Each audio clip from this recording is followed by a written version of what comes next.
بداية السلام عليكم. اليوم راح نحكي عن موضوع خاص وحساس كلش، فقبل لا نبدي اتمنى منك تحط لايك واشتراك وخلينا نبدي بالموضوع. موضوعنا يحكي عن هاي البنية.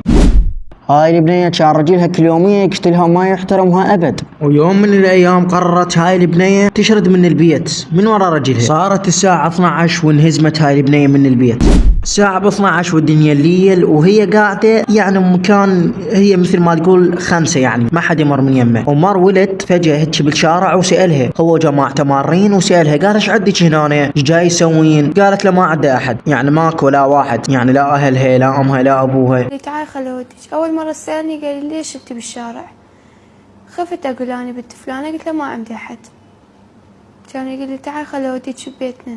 ترددت قلت ما اعرف بيت احد ما اعرفه. قال لي لا عندي اخت بكتك واهلي بالبيت لا تخافي. رحت وياه، قلت احسن ما ابقى بالشارع وحدي. ظليت 3 اشهر هناك. زين. كل مشاكل ما عندي. ورا 3 اشهر رجلوي. مثل ما سمعتوا البنية راحت ويا الولد واخذها البيت اهله، وعده همين هو اخت يعني بعمرها وهاي. وظلت هاي البنية يم هذول مدة 3 اشهر، ذول الناس الغربة بعد يعني ما شردت من رجلها. ظلت يمهم 3 اشهر. بعدين ورا هاي 3 اشهر بحث عنها رجلها واجى البيت هذول واخذها وراح. بعد ما اخذ هاي البنية باح المرة تشتغل بالبنات، يعني تاخذ بنية وتعلمها على هاي سوالف ما اريد اذكرها، وتشتغل يعني توديها لهاي المكانات وتشتغل وتجيب لها فلوس. هاي شغل المرة، يعني باع مرته المرة تشتغل بالنسوان وتبيع وتشتري. يعني جاي تشوف وين وصلت درجة البيع وشراء بالنسوان والشرف بالعراق. بعد ما اخذتها المرة خلينا نشوف ايش جاي تقول. اخذها زوجك ايه للمزرعة بحضورك حضور، انا قاعده موجوده. وفقدت عذريتها ويا رجلك. اي صار الاتفاق بينك وبين رجلك وبعلمك اي مو انه ياخذها رجلك للمزرعة يعتدي عليه. اي وصح؟ صح. ورا ما اعتدى عليها رجلك رحت جبتها.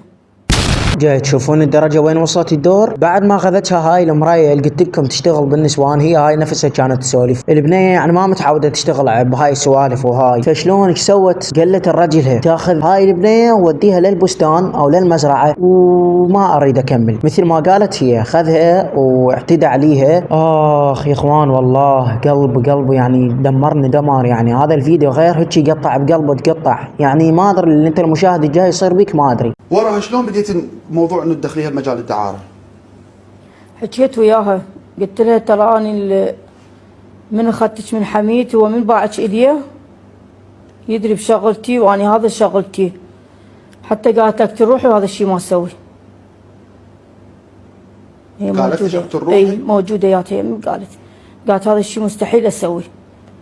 رجعيني منين ما جبتيني. وش سويت انت لعد وراها؟ ما اسوي شيء، بس حكيت ويا حميد قلت له البنيه ترى مو مال هاي الشغله، رجع لي فلوسي وارجعك اياها. قام بعد حتى ما يجاوبني ولا هاي. حسب كلامها ومثل ما سمعتوها وش جاي تقول، بعد ما طاها هاي البنية او باح عليها، البنية ما تقبل يعني سوى هذا الشيء، يعني عندها حرام هذا الشيء ما يصير. مرباية لا، هذول قوة يريدون يعني يكسرون تربيتها ويقوى عليها لازم تمارس هذا الشيء وتسويه.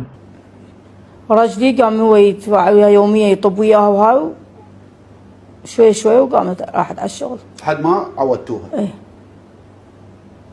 يوم بعدها من يعني رجلك قام يتردد عليها يوميا، شوفيها مجبرة يعني جابت. اي مجبورة كانت خطية. لا مجبورة. يعني تقولون عليها خطية؟ كانت تطلع حتى من غرفة تبكي والله. الله ينتقم منكم. يا اخوان عيوني دمعت، يعني رجلها ظل ينام ويا البنية منا لمن عودها على هذا الشيء، وكانت كل هذا الوقت هي مجبورة وتطلع تبكي وتصيح وما فايتين حالها. يعني جاي تشوف ايش قد ظلام شنو من قلب شايلين، يعني ذولا بمن تشبههم؟ يعني الحيوان هو حيوان وعقله صغيرون، هم عنده رحمة اكثر من هذول جاي يسولفون. يعني ماكو هيك والله. مارستي جنس ويا 45 شخص؟ 45 شخص. الله اكبر الله اكبر يا اخوان، 45 واحد بعد ما علموها وبهذلوها وظلموها قاموا يطببون ناس يعني عليها على مود شنو يحصلون فلوس، طببون ناس على هاي البنيه، وحسب ما قالت استوها هي 45 واحد يعني هي حاسبتهم، وهذا كله ظلم واجبار عليها، يعني ما ادري ايش اقول، ظلم هذا لو مو ظلم. الله اكبر، بس استغفر الله ولا اله الا الله. يا اخوان بس والله هنا وصلنا نهايه المقطع، اتمنى عجبكم، لا تنسون تحطون لايك واشتراك، وان شاء الله نشوفكم بالحلقه الجايه.